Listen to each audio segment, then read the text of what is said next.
Hello guys, good morning.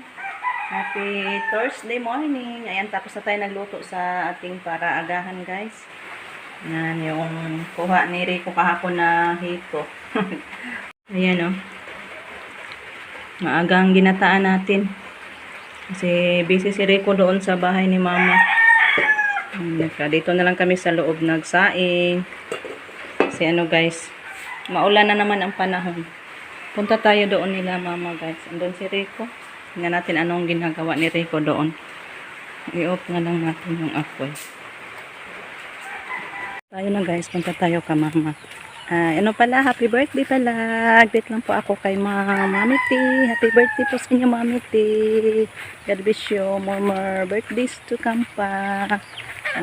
Stay always healthy at long life. Yun yung wish ko sa inyo Mami T. Thank you so much sa mga grasya natin nag-share mo naman sa amin. Thank you po, ma'am.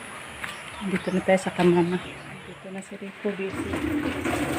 Naglong ag nakaga, dire?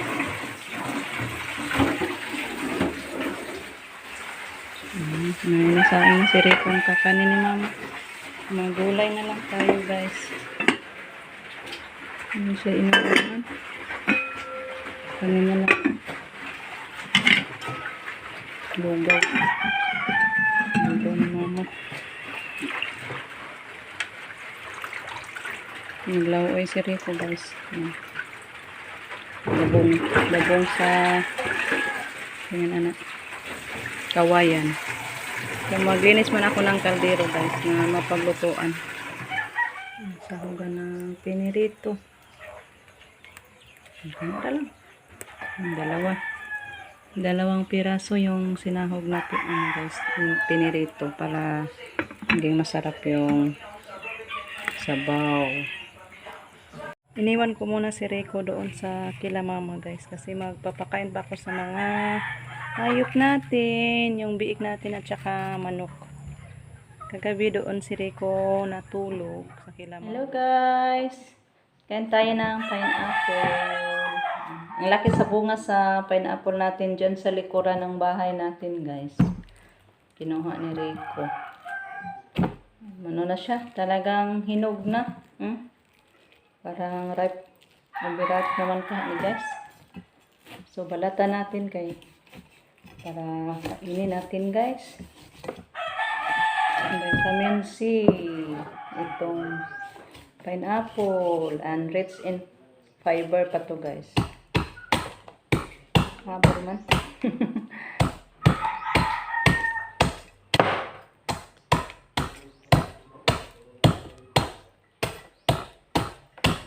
Hindi man to Hawaiian guys. Bisaya nga pinya man to. Ang daming mata.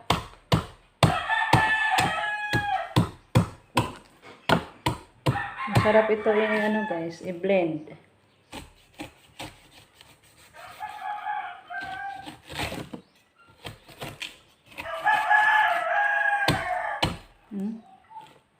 Nanay ano guys, nagduga na siya. Tamis na dyan ni kaistanan.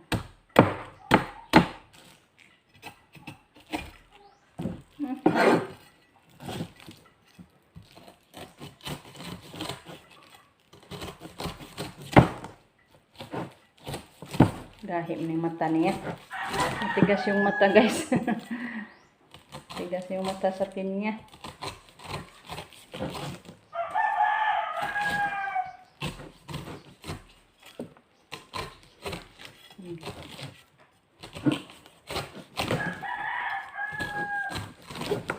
Humot na siya kaayo. Ay, buyag. Humot na siya guys, kaya hinog na.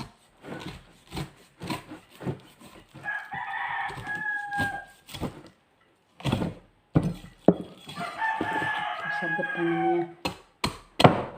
Saan siya pagkalit.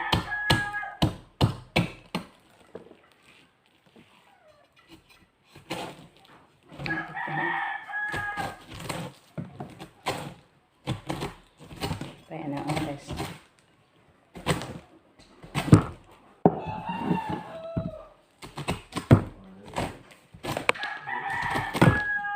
May pinya koy, mga unta koy. Kaysa man.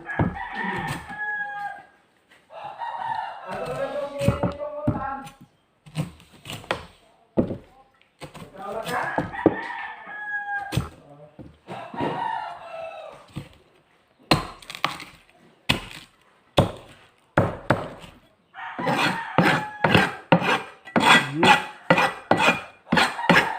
na.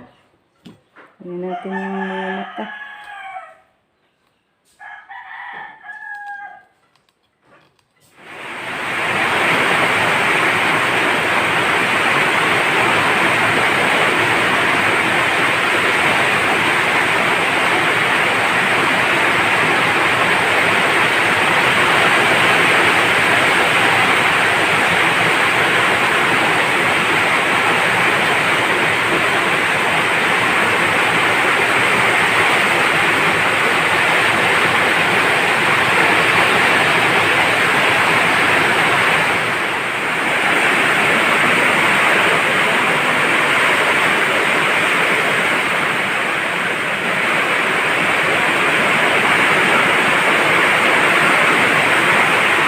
Guys, magandang hapon. Ayan, update ko kayo sa aming census. Diyos ko, hanggang ngayon ay wala pang update. Yan guys, pinapunta kami sa headquarters namin, sa opisina. Pinakuha namin, akala namin, dito na lahat yung mga materialis. Yan pala, kulang pa. Yan yung mga materialis na kinuha namin guys. Excited na talaga ako. Sinasabing papuntahin sa headquarters kasi may mga materialis na. Kaso hindi pa din dumating yung tablets guys hanggang ngayon. Yung ibang mga materialis lang ang pinakuha nila sa amin kanina. Yan to guys. Tingnan natin. Ayan, ito po yung laman sa kinuha natin na expanded brown envelope guys. Ito yung laman, isang marker. Kasi dapat may marker tayo guys kasi may mga may mga tawag nito, sticker na ipadikit natin sa every bahay na may matatawag natin na operator. Dito nakalagay isang agriculture, then aqua, then fishing. Kaya gamit natin dito is marker kasi magsulat man tayo guys. So ito din yung mga stickers natin. Bali 100 pieces pa po to, kulang pa daw to, sabi ni ma'am. Then ito yung ID natin. Nagkatawa ako sa ID ko guys. Sabi ni Rico parang namutla daw ako. So ito guys yung ID na natin. Ready na yung mga IDs. Then ito appointment slip. Tsaka ang problema ko na lang dito is na balik yung natin, yung contract of service. Hindi pa dapat daw paanuhan pa to guys. Panotaryuhan dito ng abogado. So pera na naman to guys kasi bawat page is 100 for bayad sa pag notaryo. Maganda sana pag abogado ang kurso natin guys, no? Madali lang ang pera, isang ganon lang, isang notaryo, pera agad. So dami pa. Kailan pa ito ko? Napanotaryuhan pa. Sabi ko, hintay na lang tayo nito guys. Pag sabi ni ma'am, pwede naman yan mahuli yan yung contract of service natin na ma-submit. Kasi alam naman nila na needed talaga ang pera niyan guys pag magpanotaryo. Then ito, yung mga handbooks. Numerators handbook. Needed ito namin guys kasi dito nakalagay lahat yung mga codes. Kasi bawat census natin is coding guys. Need ang codings.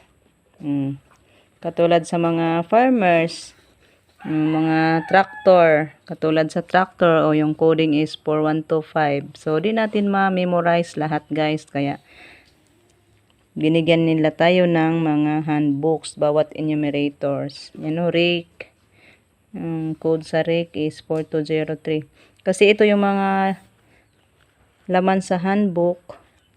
Nagagamit to sa mga fisheries, sa mga aqua, then agriculture, at saka fishing. Dito din maano guys, nailagay lahat. Mga bulaklak oh. Daming klaseng bulaklak. Naka-ano na to, naka-code. Then, mga tanim, mga halaman, mga gulay, mga prutas, yan. Dito na tayo. Kung hindi natin alam yung pangalan, dito tingnan natin guys, ipakita natin sa may-ari. Sa ating question, yung respondents natin, dito natin ipatingin. Para malaman natin kung anong code. So, dami-dami. Intact lahat dito yung mga codes. Oh. Sa fishing, ito oh, klase-klaseng nahuli na isda or mga crabs na makukuha sa dagat. Dito din na ilagay lahat. Kasi klaseng pangalan sa isda, tawag sa isda. Din mga gamit. Gamit sa pangingisda. Grabe talaga guys dito. Intact lahat. So, hindi natin to may i-memorize. Kaya, binigyan nila tayo ng handbook para dito na lang natin hanapin mga pangalan ng mga birds. Kasagaran or kadalasan dito sa bukid, sa mga mag-uuma, yung mga alaga lang na livestock is katulad sa cattle, carabao, horse, swine, goat, walang sheep. Walang sheep na nag-aalagang sheep dito sa atin. Ito lang. 1, 2, 3, 4, 5, 6. So, madali lang i-memorize natin yung cattle, 011. Yung carabao, 021. Then horse, 031. Swine, 041. Goat, 051. So, yan lang guys. Coding-coding man lang tayo sa tablet. So, ito pa muna ang naibigay nila na materialis. Akala ko kompleto na, makapagsimula na tayo. Hindi pa pala. So, update lang daw kayo guys. Update lang daw tayo sa ating GC kung kailan yung mga tablets maihatid. So, yan lang muna. So, yan. Hanggang dito na lang muna yung ating video guys. Hintay-hintay na lang tayo kung kailan yung simula sa ating pagsisensus. Kailan pa kaya guys? Parang kabakwito na ta guys, no? Dugay na. Matagal na. Parang 2 weeks kasi dapat naka-start kami sa September 4. Dapat yung pag doon tayo sa seminar. Pero ano na ngayon guys? Imagine. Pizza 14. So 10 days na. Delayed talaga ngayon guys. Napakamahina ang delivery sa mga materialis. Kasi dami naman din guys. Lungsod or bayan. Hindi lang sa Ubay. Whole Bohol ang ngayon. Whole Philippines ang census sa CAF. Then yan guys. Ang census of Agriculture and Fisheries. Yan yung meaning sa CAF. So, yan. Bye-bye guys. Thank you so much for watching na lang. God bless us all and keep safe. Bye-bye. Thank you for watching again.